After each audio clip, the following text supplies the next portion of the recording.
¿Querés arrancar la mañana bien informado? ¡Rompelo! InfoSiberia, las noticias en tu celular. Manda un mensaje de WhatsApp al 1128679078 y recibilo gratis todas las mañanas. Vos sos la única que me hace feliz cuando nadie te dice la verdad. InfoSiberia, las noticias en tu celular. No seas como los demás. Manda un mensaje de WhatsApp y recibilo gratis todas las mañanas. ¡Ah, sí! Si quieres ver un paraíso, solo mira a tu alrededor y velo. Radio Caput. Desde el lugar de las utopías. Radiocaput.com. Estás conectado. Estás en Caput.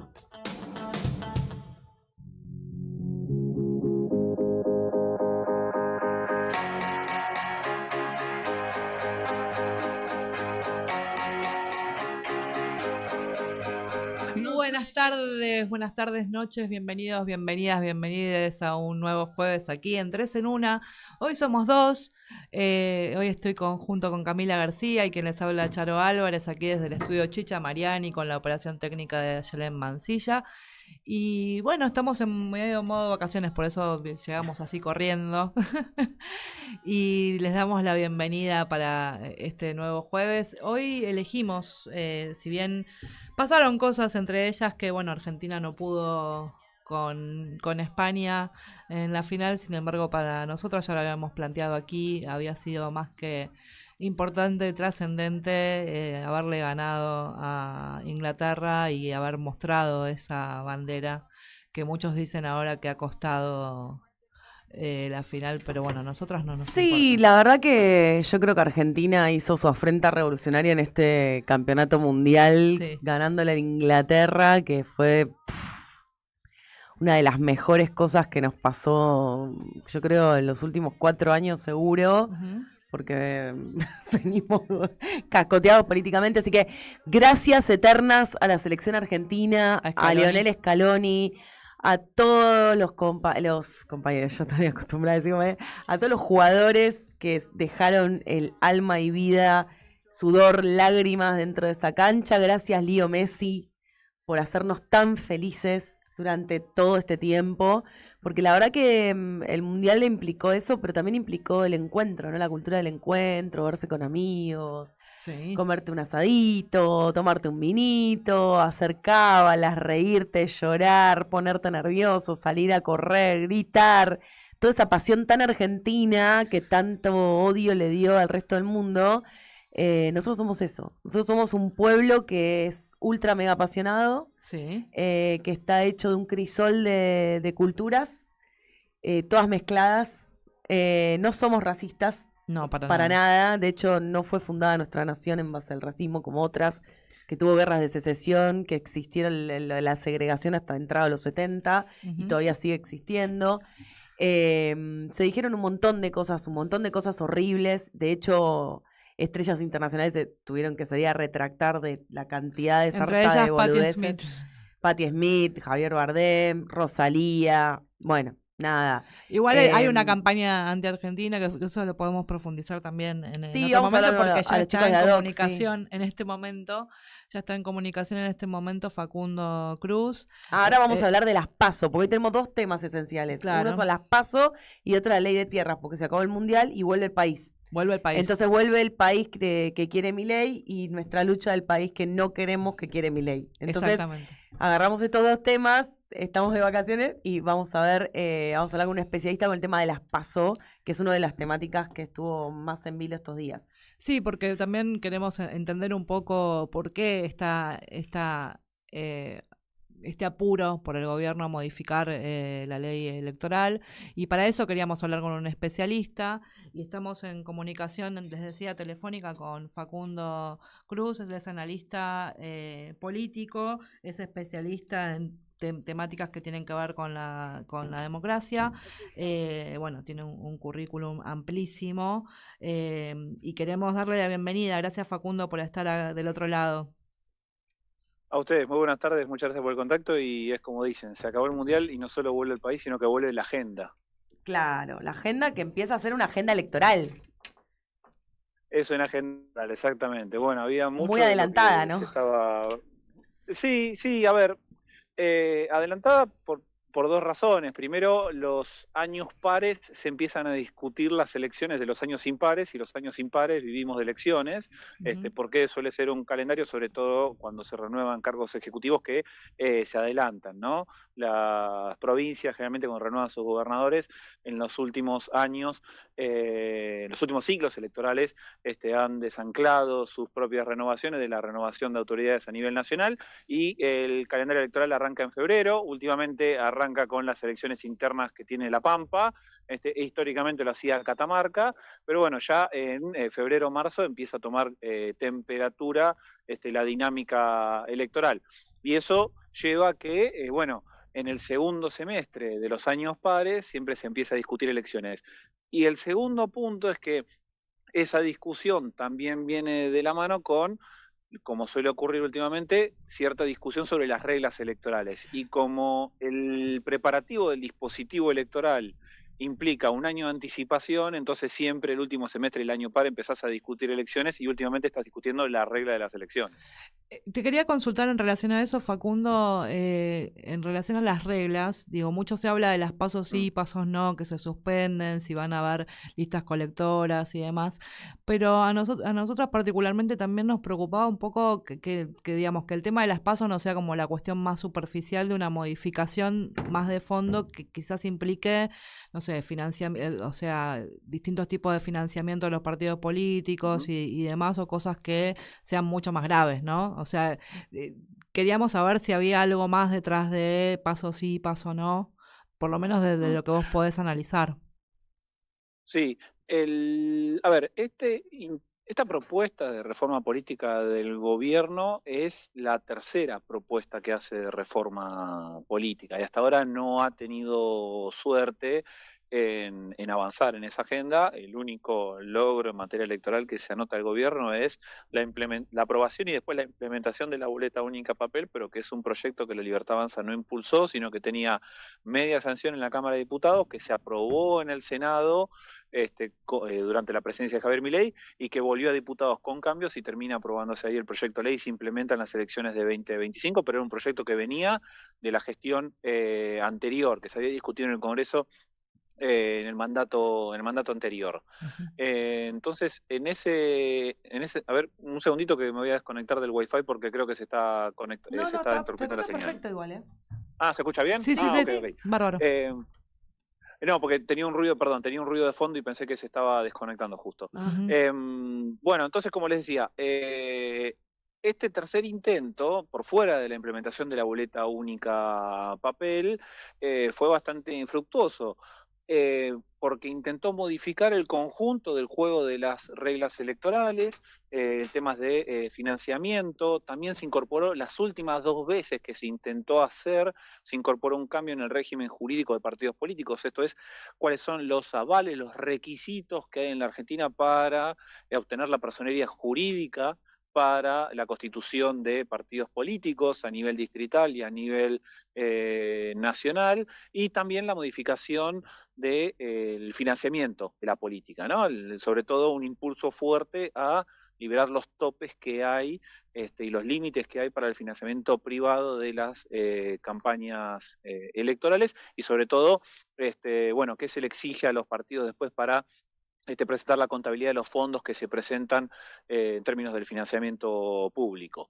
Todo ese paquete de reformas, que es este tercer intento que se intenta de modificar, queda circunscripto a la reforma de las PASO, ¿no? De las primarias que el gobierno está impulsando su eliminación directamente, que acordó con los gobiernos provinciales y con otros partidos que están facilitando los acuerdos en el Congreso, la suspensión para las elecciones 2025. Ahora está avanzando en o una nueva suspensión, pero si no ya en eliminarlas completamente, y toda la reforma política queda circunscripta a esa idea. Pero sí, bueno, hay un conjunto más de puntos que trata de modificar, que modifica completamente el esquema de reglas electorales en la Argentina. Yo te quería preguntar, Camila García, acá te habla Facundo. ¿Qué tal, Camila? ¿Cómo afecta esto a las provincias, no? Porque digo, creo que ahí está el meollo de la cuestión. O sea, intentaron negociar este sistema con unas especies de colectoras extrañas en donde habilitaría a los gobernadores tener candidatos, no tener competencia de la Libertad Avanza en sus provincias y llevan en su boleta al presidente. Eso por un lado. Y bueno, nada, esa negociación es lo que traba las provincias, porque las provincias obviamente necesitan a veces resolver sus cuestiones políticas a través de una interna, y también pensando un poco en el peronismo, en donde hay muchos compañeros que dicen que toda la cuestión de la interna se tiene que resolver en una gran paso nacional. Entonces, te quería preguntar eso, cómo se encuentra analizado desde su espacio, y bueno, y qué está pasando en el Congreso, si es eso lo que va a trabar o lo que puede... que puede el gobierno no llegar a tener los números. A ver, primer punto para plantear respecto de cómo las provincias o los gobernadores ven las PASO. Todos los gobernadores, sobre todo cuando el grueso del mapa político argentino estaba pintado de azul, que gobernaba el peronismo, el grueso de los gobernadores del peronismo no estaba de acuerdo con las PASO. Era un sistema que habían empezado a empujar para eliminarlo directamente, ¿no? No estaban cómodos con ese esquema, porque generalmente lo que les ocurría es que cuando presentaban, algunas provincias habían adoptado sus propios sistemas de PASO para de alguna forma contener las disputas internas que tenían, canalizarlos por la vía democrática y que la ciudadanía intervenga en esas disputas. No todas lo habían hecho, algunas sí, otras no. Pero cuando iban a las elecciones nacionales, las provincias que no tenían un sistema de PASO de primarias propias, lo que ocurría era que cuando presentaban los gobernadores armaban las listas de diputados nacionales para competir por los cargos que se renovaban parcialmente en cada provincia, lo que tenían eran líneas internas que les diputaban a nivel provincial, que no podían hacerlo en los cargos provinciales, pero que sí para los cargos de diputados nacionales presentaban listas, concedían los avales y se generaba una competencia para el cargo de diputados nacionales. Entonces, de alguna forma, eso les dispersaba la tropa. Entonces, ahí tenían un incentivo para tratar de eliminar el sistema o sacarlo. Siempre empujaron, por eso nunca encontraron el consenso para hacerlo. Como segundo punto, el gobierno nacional está empujando por la eliminación de las PASO, viendo que ahora tiene un caldo de cultivo de apoyo en los gobernadores, porque el gobierno nacional está gobernando con una primera minoría, pero que para llegar a la mayoría absoluta de la Cámara tiene que apoyarse en estos gobernadores, este conjunto de gobernadores que le acercan sus propios diputados, y encuentra justamente en estos diputados el consenso para eliminar las PASO, pero como contraprestación para eso, como compensación para apoyarlos, les está ofreciendo dos cuestiones. El primer punto que les ofrece es las colectoras. Las colectoras en Argentina existieron hasta 2019. En 2019 un decreto, es un DNU de hecho, que generó una discusión, porque era un DNU que intervenía sobre materia electoral cuando la ley de decretos de necesidad de urgencia de Argentina establece que los DNU no pueden legislar sobre materia electoral, ni régimen penal, ni régimen de partidos políticos, y otros además. Pero el DNU de Mauricio Macri en 2019 establece un límite, un tope para la cantidad de colectoras, que establecen una lista de diputados nacionales que puede adherirse a una candidatura presidencial. Ahí establece un tope máximo. Ese decreto después es convalidado por la Cámara Nacional Electoral, con lo cual ahí queda ratificado. Pero a partir de ese decreto, las colectoras dejan de existir en Argentina, ya no aparecen como un instrumento electoral para generar acuerdos.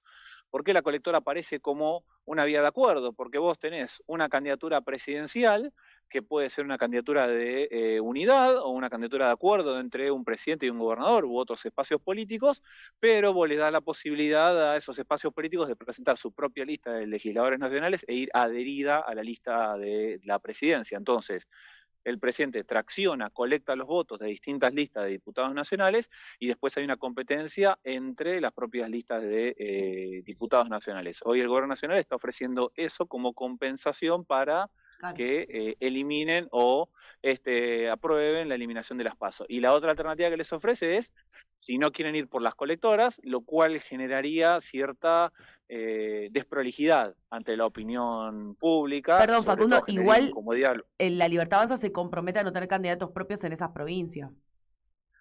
Claro, ese es el segundo punto de compensación que está ofreciendo esa. Además de ofrecer las colectoras, que obviamente esa modificación vendría por la vía del decreto, no hace falta una ley para incorporar las colectoras, tendría que ir por la vía del decreto. Además de eso, lo que se compromete es a no presentar candidatos competitivos en las elecciones provinciales. Obviamente estos acuerdos son acuerdos que no se hacen públicos, son acuerdos que no se ratifican, no se firman, no se presentan públicamente, sino que son acuerdos privados y que después, en cualquier momento, cuando se haga el cierre de listas en cada una de esas provincias, el gobierno nacional bien puede dar marcha atrás en este acuerdo y presentar un candidato competitivo. Pero lo que le está ofreciendo a los gobernadores son estos dos cebos, estas dos zanahorias, por decir de alguna manera. Porque con la colectora, ¿qué ocurre? O sea, ¿cuáles son los incentivos para los gobernadores? Primero, no van a tener en sus provincias un candidato competitivo que canalice la imagen de Javier Milei en lugares donde Javier Milei puede tener buena imagen positiva o puede traccionar votos. Entonces, los gobernadores se garantizan la protección de sus territorios para buscar la reelección. Y como segundo punto, varios de estos gobernadores comparten electorado con Javier Milei y comparte electorado con la Libertad Avanza. Entonces, si presentan su propia lista de diputados nacionales adherida y que colecte votos para Javier Milei, los gobernadores pueden tener diputados propios en la próxima Cámara de Diputados, eso le tracciona votos a Javier Milei y al compartir electorado no están disputando el electorado para sus propios diputados nacionales. Entonces ahí los gobernadores tienen un incentivo para acompañar esta propuesta. A mí todavía no me queda claro que estos dos elementos les sean suficientes para los gobernadores para avanzar en una eventual suspensión de la PASO, porque estarían eliminando o suspendiendo de vuelta o dando de baja una ley a cambio de un acuerdo informal que no aparece firmado.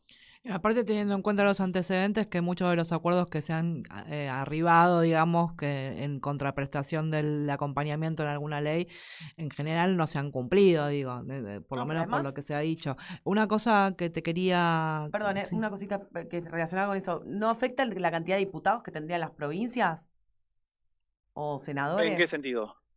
Todo esta maniobra de colectoras y listas y qué sé yo, a la Libertad Avanza. No, el número, a ver, el número de diputados y de senadores es fijo para cada provincia. Después, cuando eso no se modifica, eso también fue un intento de modificación de las primeras reformas políticas que presentó la Libertad Avanza, no se avanzó sobre esa modificación, con lo cual el número de diputados y de senadores es fijo para todas las provincias.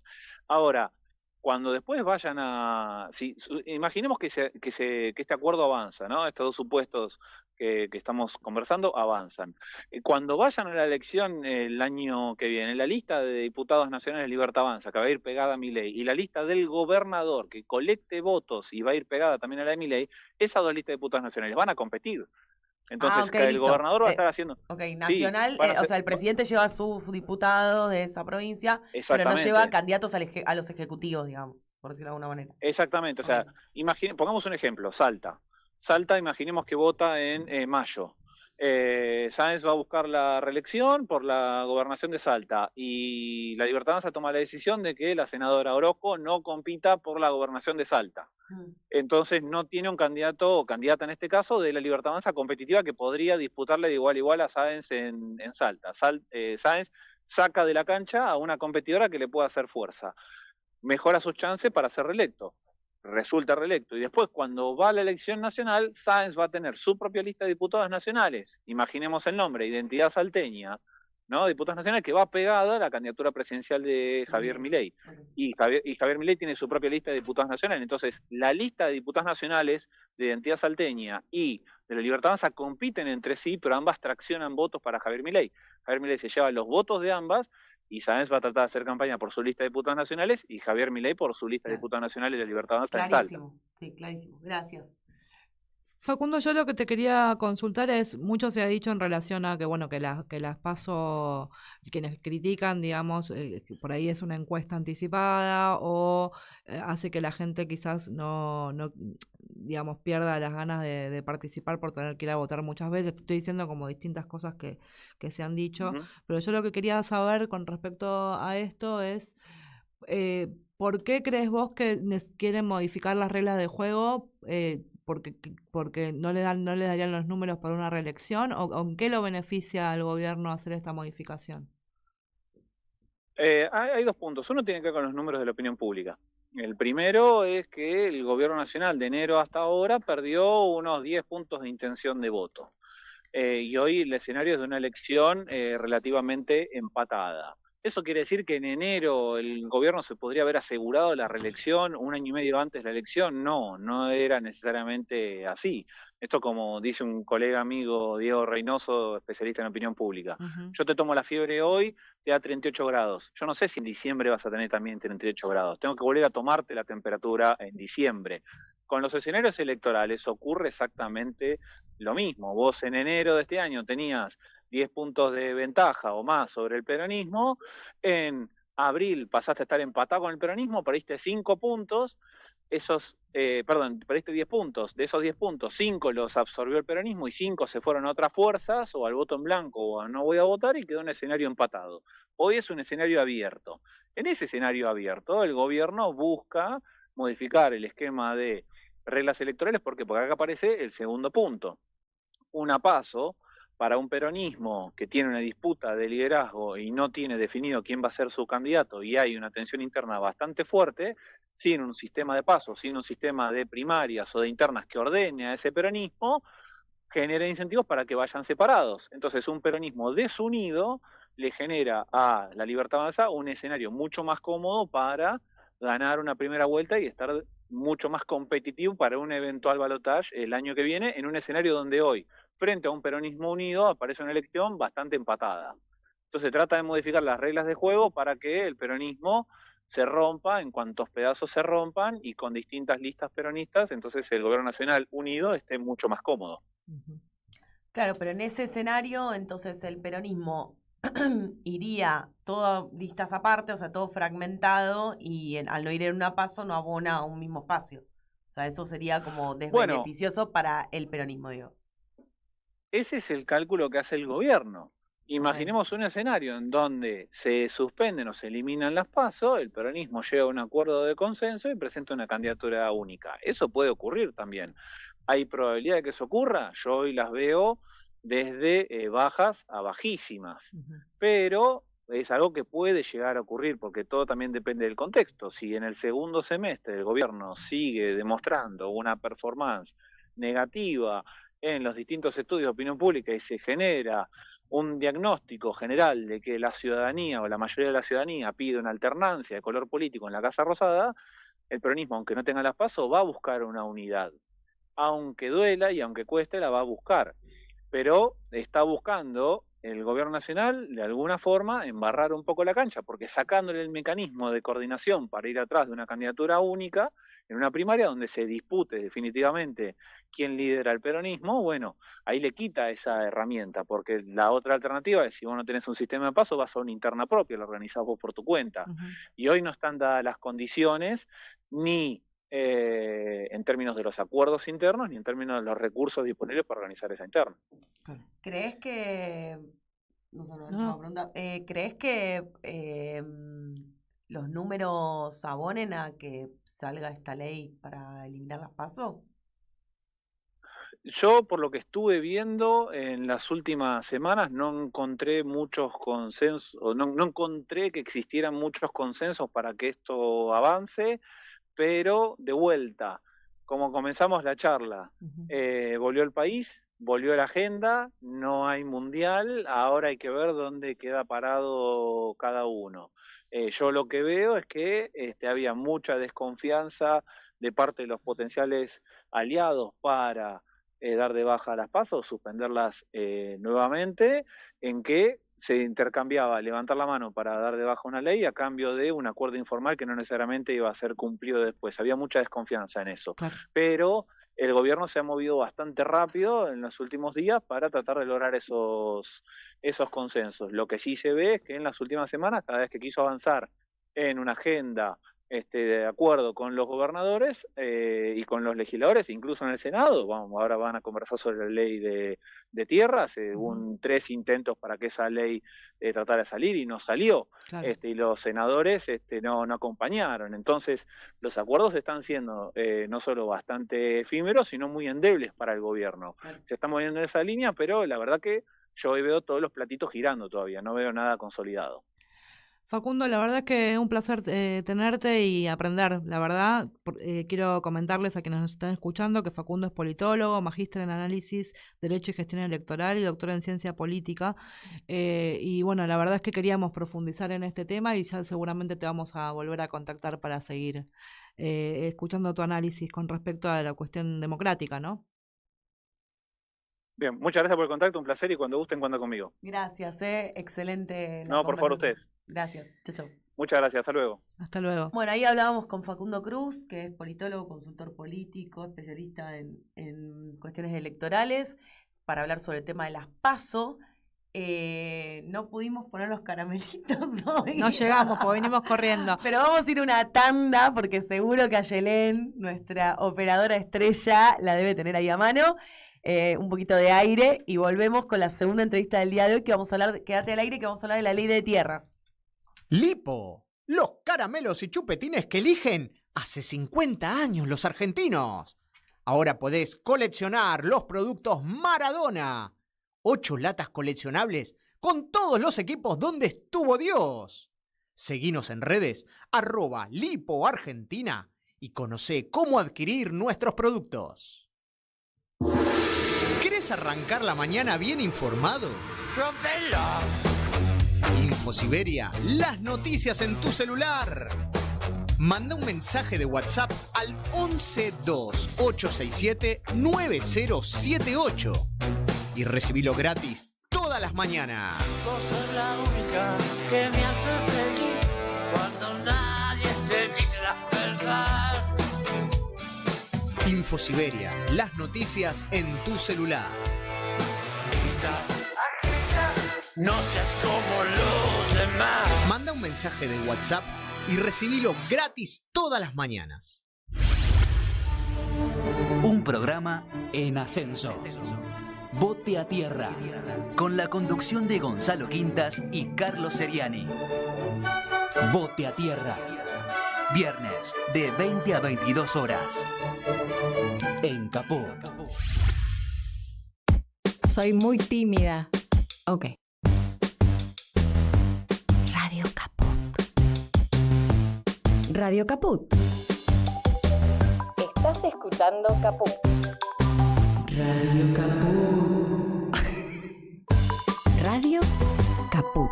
Te comunicas con nosotros al 11 65 16 44 46. Radio Caput.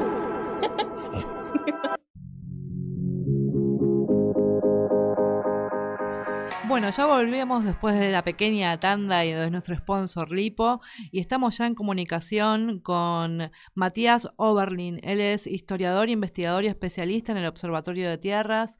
¿Qué tal? Buenas tardes, Matías. Aquí estoy junto a Camila García y quien te habla, Charo Álvarez. ¿Cómo estás? ¿Qué tal? Buenas, ¿cómo están? Un gusto saludarlas. Gracias por estar ahí. Muy buenas tardes, Matías. ¿Cómo estás? ¿Se escucha? Ahí se escucha, perfecto. Perfecto, ahí estamos. Ahí estamos.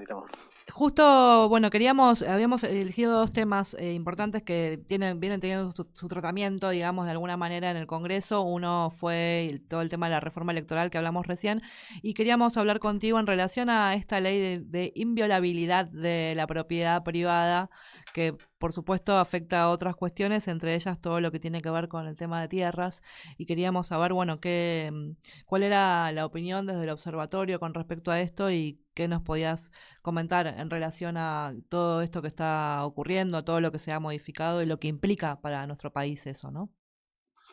Bien, bueno, lo primero que hay que señalar es que, bueno, la presentaron con un nombre de fantasía, ¿no? De inviolabilidad de la propiedad privada. Nosotros lo que venimos diciendo es que en realidad el corazón de esta ley que presentaron, de este proyecto de ley que presentaron, es derogar la ley de tierras, que lo que hace la ley de tierras es fijar un límite al proceso de extranjerización de tierras en nuestro país. Y para eso quizás hace falta aclarar, sobre todo para la audiencia, ¿no? ¿A qué nos referimos con extranjerización de tierras? Extranjerización de tierras no se refiere en ningún momento al proceso por el cual ciudadanos que nacen afuera vienen a vivir en nuestro territorio, se asientan, se quedan trabajando la tierra y se quedan en nuestra comunidad, digamos. Eso está contemplado tanto por la Constitución como por la Ley de Tierras. Extranjerización nos referimos fundamentalmente a un proceso por el cual grandes corporaciones transnacionales, grandes fondos de inversión, grupos económicos, magnates, se quedan con una porción de nuestro territorio y la controlan desde afuera. A eso nos referimos con extranjerización. Ese proceso de extranjerización se fue radicalizando, se fue profundizando, digamos, en la década de los 90 a partir de cierta flexibilización durante el gobierno de Menem y siguió profundizándose en los primeros años 2000. En el año 2011, como sociedad, aprobamos una ley que se aprobó en las dos cámaras con una amplia mayoría en la Cámara de Diputados y casi por unanimidad en la Cámara de Senadores, que lo que hace es ponerle un límite a ese proceso de extranjerización. ¿Cuáles son esos límites? Un 15% a nivel nacional, como máximo extranjerizable, a nivel provincial, se repite ese máximo, y a nivel departamental, o sea, a nivel subprovincial, que no puedan ser de una sola nacionalidad, los que se quedan con ese total, con ese porcentaje total, que no puedan quedarse con más de 1000 hectáreas en la zona núcleo, o sea, en la zona más productiva del país, o sus equivalentes en otras regiones del país, y que no se queden con zonas que contengan espejos de agua o que sean zonas ribereñas. Todo ese conjunto de límites aparecen dentro de esta ley de inviolabilidad de la propiedad privada, derogadas con un solo artículo, de una manera bastante obscena, porque la ley tiene como 40 páginas y en un solo artículo dice se derogan los artículos 5, 8, 9, 10, 12, 16 y 18 de la ley de tierras. Por eso nosotros estamos alertando y sostenemos que se trata de una ley de extranjerización. Claro. Matías, yo quería preguntarte, porque bueno, por suerte el tema escaló bastante en los medios y la semana pasada con la Frente Revolucionaria de nuestra selección argentina con Inglaterra, eso dio un poco de miedo en los representantes que venden su voto por 3 pesos con 50 y una rotonda. Eso hizo que obviamente la sesión pasara un cuarto intermedio, o sea, otro fracaso para el gobierno, en medio de un contexto bastante efervorizado de la población argentina, con este tema de la soberanía. Pero bueno, poniendo en contexto esto, yo lo que te quería preguntar es, hay un mapa que no sé si lo hicieron ustedes o otro observatorio que lo estuve viendo por internet, y en ese mapa lo que se puede llegar a detectar es que hay provincias que ya excedieron ese límite del 15%. ¿Puede ser? Sí, exactamente. Mira, nosotros armamos ese mapa, por eso nosotros creamos esa página, la creamos el 10 de diciembre.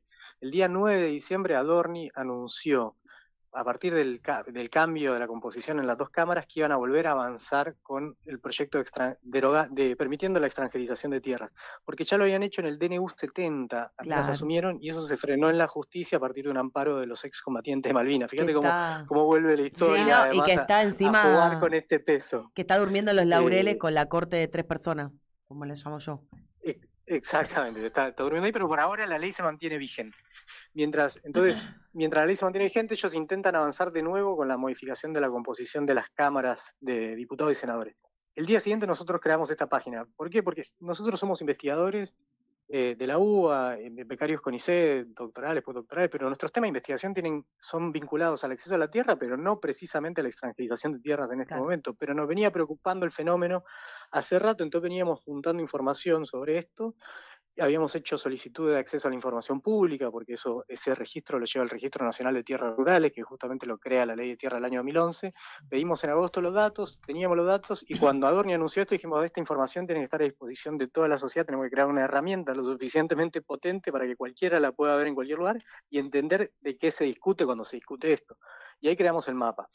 El mapa entonces lo que hace es mostrar esos datos, que es lo interesante del mapa. Cuando uno lo pone en el mapa, lo que ve es que hay 13 millones de hectáreas, que ya es un número que debería escandalizarnos, porque que hay 13 millones de hectáreas que están extranjerizadas. 13 millones de hectáreas es el equivalente a la provincia de Santa Fe. Es como si hubiéramos perdido una provincia entera de nuestro territorio nacional. Decían. A Inglaterra, ¿no? Inglaterra Alemania es o un poco Alemania, más grande, pero el tamaño de Inglaterra. Entonces, es como si hubiéramos perdido eso, o el tamaño de un Estado europeo, ¿no? O sea, es impresionante lo que perdimos. Pero cuando uno mira el porcentaje, lo que ve es que a nivel nacional solo representa un 5% del territorio nacional. Con lo cual, si la ley de tierra fija un máximo de un 15% a nivel nacional todavía se podrían extranjerizar un 10% más, 26 millones de hectáreas más, el equivalente a la provincia de Buenos Aires. Pero no hay un cupo por provincias, ¿no? No es que haya un cupo por provincia. Hay un cupo, sí, es nacional, es provincial y es subprovincial ese cupo. Por eso ahí lo interesante es tratar de entender por qué el gobierno quiere avanzar si todavía se supone que hay 26 millones de hectáreas que podrían extranjerizar perfectamente sin cambiarle una coma a la ley. Porque justamente están ubicados en determinados territorios concretos. En la cordillera de los Andes, en la zona limítrofe con Chile, en la zona limítrofe con Paraguay y con Brasil, a la vera de la principal cuenca fluvial de nuestro país, que es la mal llamada hidrovía del Paraná, o en zonas ricas en hidrocarburos, en minerales críticos o en agua, ¿no? Ahí hay 36 departamentos que exceden ese límite del 15%. Eso no significa tampoco que sea un proceso de este gobierno, ni del anterior, ni del inmediato anterior. La ley sale publicada en el Boletín Oficial en el 2011 y a partir de ahí se fijan las reglas hacia adelante. Y yo decía, es un proceso que se inicia en los 90. Entonces se viene arrastrando esa situación, no se revirtió porque la ley fija reglas hacia adelante. Pero si levantan la ley, lo que pasa es que esas zonas, que son zonas sumamente críticas, donde ya hay un proceso de extranjerización muy grande, seguiría creciendo la presión por la extranjerización. ¿no? Claro, lo que el gobierno está diciendo justamente es eso, es que en realidad el registro de tierras rurales está atrasado y que esto sería como sincerar, entre comillas, lo que ya está sucediendo. En realidad, el atraso lo vienen haciendo ellos, ¿no? Digamos, Claro. ahí están destruyendo las capacidades estatales para poder registrar todo esto. La ley lo que hace es fijar un límite. Al contrario, si vos eliminás el límite, no es que sincera nada, al contrario. Lo que provoca es un proceso de aceleración sobre esos procesos. Hay territorios nacionales donde hay departamentos donde más del 50% de las tierras están extranjerizadas. Lácar en Neuquén, General La Madrid en La Rioja, Molinos, San Carlos en Salta. Más de la mitad de las tierras están en manos extranjeras. Y eso tiene un montón de consecuencias, porque por un lado crecen, por ejemplo, los precios inmobiliarios, rurales y urbanos. Me llamaba el otro día una colega del CONICET y me decía, ¿sabes que los escuché decir lo del Lácar, que más del 50% de las tierras están extranjerizadas? Yo puedo dar fe de eso, me dice, porque yo soy del Lácar y nos tuvimos que ir de ahí porque no podíamos alquilar más y no podíamos acceder a un pedazo de tierra para poder vivir ahí, tuvimos que emigrar. Genera proceso de migración, genera proceso de desplazamiento, genera conflictividad social, genera en zonas de frontera, son zonas muy codiciadas por grupos que se dedican a actividades ilegales como la trata, el narcotráfico, con lo cual va a crecer el crimen organizado si se libera la extranjerización de tierras en zonas de frontera. La verdad que las consecuencias son terribles en el corto, en el mediano y en el largo plazo.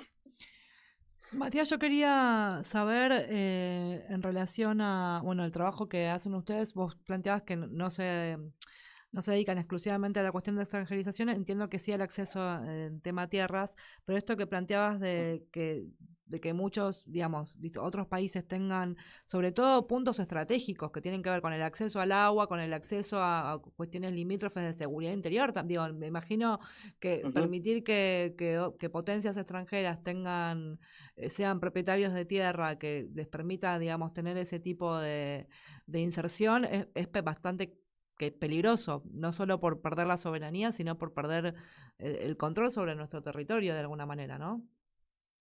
Exacto, perdés soberanía, perdés integridad territorial, perdés control. Digamos, una de las características de cualquier Estado-nación es poder controlar los límites de la frontera. Si vos permitís la extranjerización lo que tiene también es que a veces, es muy difícil el rastreo de los capitales, es muy difícil hacer la trazabilidad del origen de esos capitales. Por lo cual, por ejemplo, los principales capitales dueños de tierras en nuestro país, y hay que hablar de capitales porque no son estados, ¿no? Esa también es una falsa discusión que plantea el gobierno, como que ellos van a seguir manteniendo el límite de los estados. Las 13 millones de hectáreas no están en manos de estados extranjeros, están en manos de grandes magnates, de empresarios.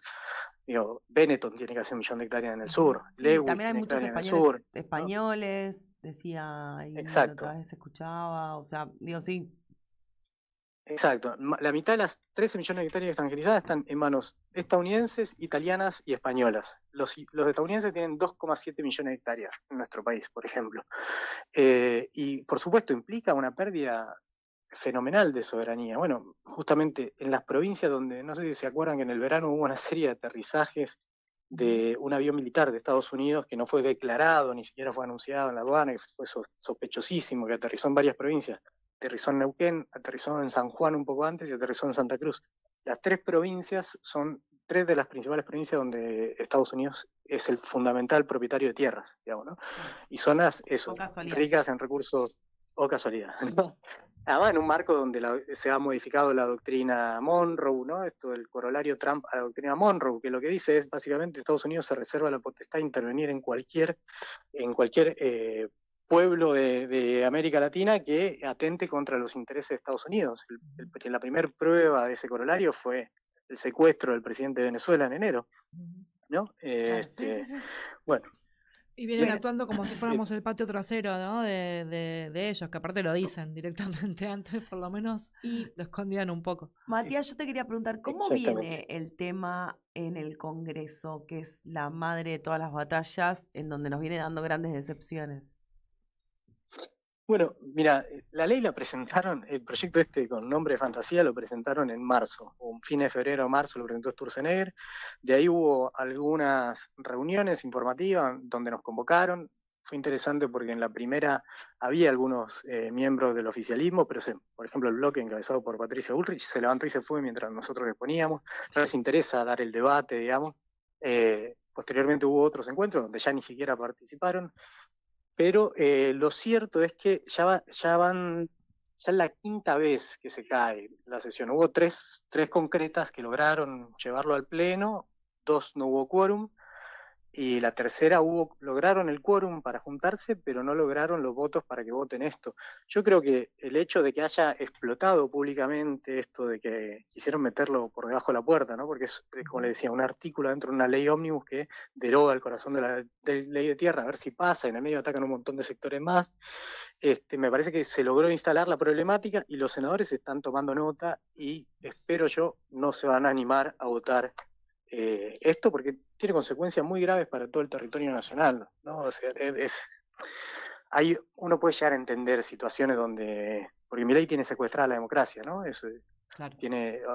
Les ofrece migajas a cambio de votos, ¿no? Pero migajas que les corresponden a las provincias, que se necesitan para que funcionen los hospitales, para que funcionen, para abrir rutas, para abrir escuelas, o sea, para que funcionen las provincias. Entonces, sí, bueno, qué sé yo, frente a eso, no digo ni estar a favor ni en contra, no me interesa, pero puede ser entendible que algunos senadores voten alguna cosa, pero en este caso particular lo que está en riesgo es la integridad territorial. Lo que se define es si seguimos siendo un país soberano o pasamos a ser una colonia, ¿no? Claro.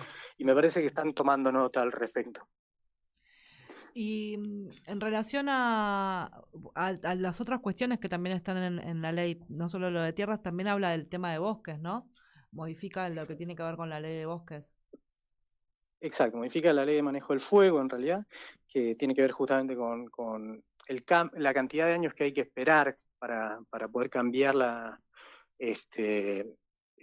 utilidad de esas tierras, ¿no? Digamos, si cambia de función la tierra a una determinada cantidad de años después de un incendio forestal. Están queriendo modificar eso, están queriendo modificar también, acelerar los desalojos, o sea, fortalecer a los propietarios, a los dueños, en una relación que es absolutamente asimétrica. Un programa en ascenso. Bote a Tierra, con la conducción de Gonzalo Quintas y Carlos Seriani. Bote a Tierra, viernes de 20 a 22 horas. En Caput. En el año 2006, y no lo terminaron, no solo no lo terminaron, sino que derogaron la ley que obligaba al Estado a terminar ese relevamiento. Por lo tanto, hay un montón de comunidades que no han logrado obtener ese título de propiedad o ese reconocimiento de esos territorios y se encuentran, por lo tanto, en una posición precaria de los territorios que ocupan. Bueno, estos tipos, una de las cosas que proponen en esta ley es acelerar los desalojos, ¿no? Que por ejemplo no se cumplan los tiempos, antes eran días hábiles, ahora bueno, podrían ser días de corrido, o sea, fortalecen la situación del despojo, del desalojo, ¿no? Es una ley muy cruel. esa parte de la ley, además, Sturzenegger la había presentado un mes antes, la misma parte, calcada, la había presentado un mes antes de la explosión del 2001, de diciembre del 2001. En noviembre del año 2001, Sturzenegger había presentado una ley muy similar a lo que están queriendo votar ahora en la parte de desalojos de esta ley de inviolabilidad. Estábamos mostrando recién, porque estamos en vivo por YouTube, estábamos mostrando recién el mapa, y ahí había un área glaciar que es el 0,1, que entiendo que es lo que también se votó para permitir, digamos, que se pueda trabajar sobre extraer, digamos, sobre ese porcentaje, ¿no? Ese es el porcentaje al que se refieren con el área periglaciar, se dice, no me sale. Glaciar y periglaciar, sí, nosotros lo que hicimos ahí en el mapa es, como el mapa, la verdad que fue eso, lo sacamos el día de diciembre y tiramos una botella al mar, como bueno, si alguien lo quiere agarrar, acá está la información, y bueno, tuvo mucha repercusión, entonces mismo en diciembre, enero, más que nada por culpa del mismo gobierno, porque Adorni fue el que vinculó el tema de los incendios forestales con la extranjerización, y entonces cuando hubo incendios empezaron a levantar el mapa, porque uno de los focos de los incendios fue uno de las zonas más extranjerizadas, Cuyamen, en Chubut. Y a partir de entonces del rebote que hubo en el mapa y de cómo fue creciendo el debate, fuimos incorporando otras capas al mapa, se fue sofisticando bastante, de una cosa más sencilla del principio, empezamos a sumar otras capas también con información oficial. Sumamos las capas de glaciares, las capas de proyectos mineros, la capa de comunidades indígenas a partir del relevamiento de las comunidades indígenas, para entender que lo que está en disputa es nuestro territorio, ¿no? Cuando uno va cruzando esas capas, lo que se da cuenta es que lo que está en disputa es nuestro territorio, ¿no? Y estos distintos factores se combinan en esos territorios y van provocando un aumento de la conflictividad social, un aumento de la presión por el agua, por los recursos. Nosotros lo que venimos sosteniendo de hace rato es que este gobierno lo que tiene, ahora que vemos la película entera, ¿no? de 3 años de gobierno, lo que está construyendo es un nuevo estatuto legal del coloniaje. Es una frase que usaba Arturo Jauretche en la década del 30 para referirse a un pacto muy espurio entre nuestra oligarquía y el gobierno británico, el pacto Roca-Runciman, que lo que hacía era garantizar una cuota de carne para la oligarquía, colocar una cuota de carne en Inglaterra a cambio de una entrega fenomenal de soberanía, ¿no? Un estatuto legal del coloniaje. Bueno, esto también se ve en el Superri, o sea, en donde las empresas a nivel mundial pagan, o sea, piden una exención de máximo del 13%. Y acá les van a dar el 40% y en 2 años ni siquiera pagas derecho de exportación para llevarte todo. Digo, lo que piden las empresas lo exceden con creces, es como más papistas que el Papa. O sea, cuando vos ves que a nivel internacional, a nivel regional, tanto Chile tiene los modelos de empresas estatales para los recursos que son básicos para aprovisionar a todo el país, como el cobre, y ahora crearon 2 empresas más, una de litio, otra de otro mineral de esto de tierras raras.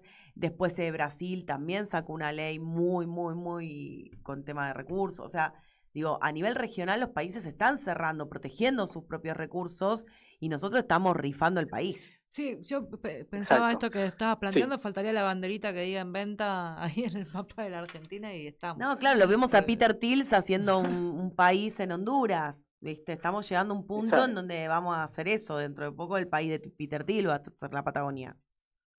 Exacto, sí, nosotros lo que venimos diciendo es esto, ¿no? Que el gobierno lo que está tratando de construir es el andamiaje de un nuevo estatuto legal del coloniaje que está anclado en 4 pilares. El primer pilar es el industricidio del abaratamiento de la mano de obra. Desde que asumió Milei se cerraron 26.000 fábricas y con la modificación de la reforma laboral lo que hace es derogar derechos, retrotraer derechos previos a la década del 40, ¿no? Lo que necesitan es no pagar indemnizaciones, poder mover la mano de obra de un lugar a otro, lo que ellos llaman el abaratamiento de la mano de obra, ¿no? Como si el costo de la mano de obra. El segundo pilar sobre el que construyen este andamiaje es la destrucción de las capacidades estatales, el ataque al CONICET, a la CONEA, a las universidades públicas, a Vialidad Nacional, al INTI, al INTA, al Servicio Meteorológico Nacional, a las agencias territoriales del Ministerio de Trabajo, a parques nacionales.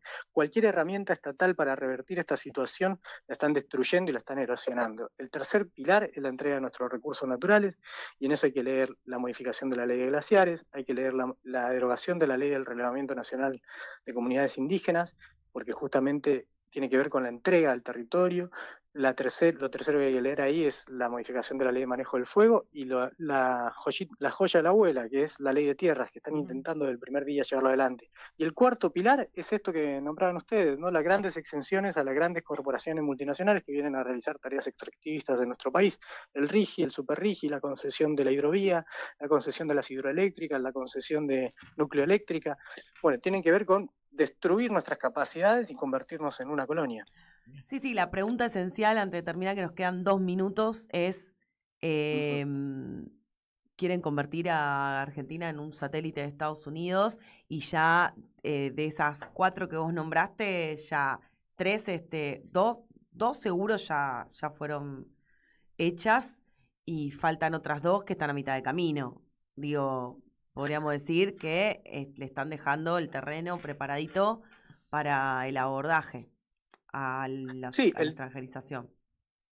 El tema, ¿cuál es el punto que nosotros tenemos de acumulación? Yo creo que ahora, por ejemplo, el debate que se arma en torno a la ley de tierras permite discutir esto en estos términos, ¿no? Y realmente creo en la épica de este pueblo. Así como la selección entró el otro día con una bandera, con una sábana cortada y pintada con pintura barata en un hotel por un hincha. Y eso nos costó que nos odiaran de todo el mundo.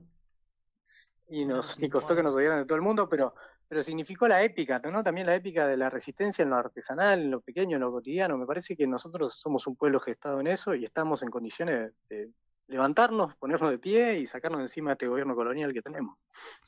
Matías, te queremos agradecer muchísimo por esta oportunidad de poder profundizar en este tema y bueno, ya queremos que vengas quizás en otro momento para seguir hablando de esto. Sí, que me parece o que vengas que acá a la radio, que estaría buenísimo, porque la verdad son temas que hay que poner sobre agenda.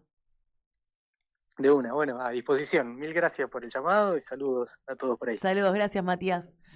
Bueno, aquí estamos Hablábamos con Matías Oberlin, investigador del CONICET y miembro del Observatorio de Tierras. Y bueno, nos despedimos hasta el próximo jueves, no porque nos vamos a tomar vacaciones, vamos a pasar un programa ya realizado, pero nos vemos el siguiente. Que pasen lindo y gracias a Felices vacaciones, disfruten lo disfrutable. Hay un montón de espectáculos gratis para llevar a los pibes, así que chequen la agenda que van a encontrar cosas muy lindas para ver. Chau. Humanitos. Darwin nos informó que somos primos de los monos, no de los ángeles. Después supimos que veníamos de la selva africana y que ninguna cigüeña nos había traído desde París. Y no hace mucho nos enteramos de que nuestros genes son casi igualitos a los genes de los ratones. Ya no sabemos si somos obras maestras de Dios o chistes malos del diablo. Nosotros, los humanitos, los exterminadores de todo, los cazadores del prójimo, los creadores de la bomba atómica, la bomba de hidrógeno y la bomba de neutrones, que es la más saludable de todas porque liquida a las personas, pero deja intactas las cosas. Los únicos animales que inventan máquinas, los únicos que viven al servicio de las máquinas que inventan, los únicos que devoran su casa, los únicos que envenenan el agua que les da de beber y la tierra que les da de comer, los únicos capaces de alquilarse o venderse y de alquilar o vender a sus semejantes, los únicos que matan por placer, los únicos que torturan, los únicos que violan, y también, los únicos que ríen.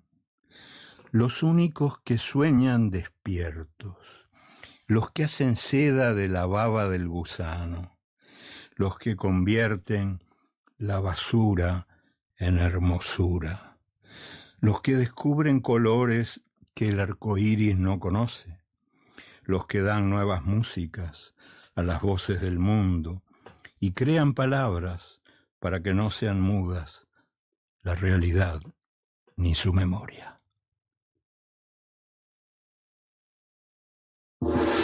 ¿Querés arrancar la mañana bien informado? ¡Rompela! Infosiberia, las noticias en tu celular.